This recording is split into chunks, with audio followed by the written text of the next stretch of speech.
யாருமே பேசாதப்ப பிரதமர் மட்டும் உரைய பேசுவார் அப்படின்னா அது என்ன பாஜகவுடைய கட்சி அலுவலகமா? பாஜக காரங்க மட்டும் பேசிட்டு போறதுக்கு? அது வந்து நாடாளுமன்றம். நாடாளுமன்றத்துல எல்லா கட்சிகளுக்கும் எல்லா உறுப்பினர்களுக்கும் பேசுறதுக்கான உரிமை இருக்கு. அந்த உரிமைக்காக தான் நாங்க 4 நாள் போராடிக்கிட்டு இருக்கோம். இதற்கப்புறம் நீங்க நேற்று நிஷிகாந்த் துபேன்னு பாஜக எம்பி ஒருத்தரை வந்து மிக மிக ஆபாசமாகவும் அருவருக்கத்தக்க வகையிலும் முன்னாள் பிரதமர்களை பற்றி பேசுறதுக்கு அனுமதிக்கிறாங்க. அவர் ஒரு புத்தகத்தை காட்டி பேசுறாரு.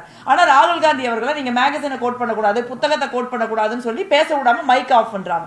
நாங்க வந்து இது ரொம்ப தப்பு, இப்படி ஆபாசமா பேசுறது தப்பு, அப்புறம் ஒவ்வொருத்தருக்கும் ஒவ்வொரு ரூல் இருக்கக்கூடாதுன்னு சொல்லி நாடாளுமன்ற மக்களவை சபாநாயகருடைய சேம்பருக்கு காங்கிரஸ் கட்சியினுடைய எம்பிக்கெல்லாம் போய் நாங்க வந்து அவர் மேல அந்த எம்பி மேல நடவடிக்கை எடுக்கணும்னு கேட்கிறோம். ரொம்ப நடக்குது. அவர் வந்து ஆனா சபாநாயகர் வந்து அதை தவற வந்து அவர் தவறு நடக்கலன்னு அவர் மறுக்கல.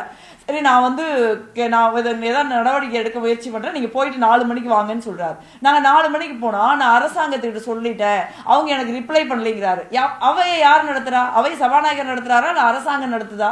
அப்ப சபாநாயகருக்கு வந்து அவையில எந்த கட்டுப்பாடும் கிடையாது. நரேந்திர மோடியும் அமித்ஷாவும் தான் வந்து நீங்க அவையை நடத்துறாங்க. அதை தான் நாங்க சொல்றோம். ரெண்டாவது, எதை பார்த்து பிரதமர் பயப்படுறாருன்னு நாங்க சொல்றோம். பிரதமர் வந்து 3 விஷயங்களுக்கு இப்ப பயப்படுறாரு. ஒண்ணு, சீனா வந்து நம்ம எல்லையை நோக்கி எல்லையை கைப்பற்றும் நோக்கத்தோடு பீரங்கிகளோடு காலாட்படையோடு முன்னேறி வர்றப்ப உடனடியாக இந்திய ராணுவம் தாக்க வேண்டிய சூழல் இருக்காங்க. அவங்க தாக்க தயாரா இருக்காங்க.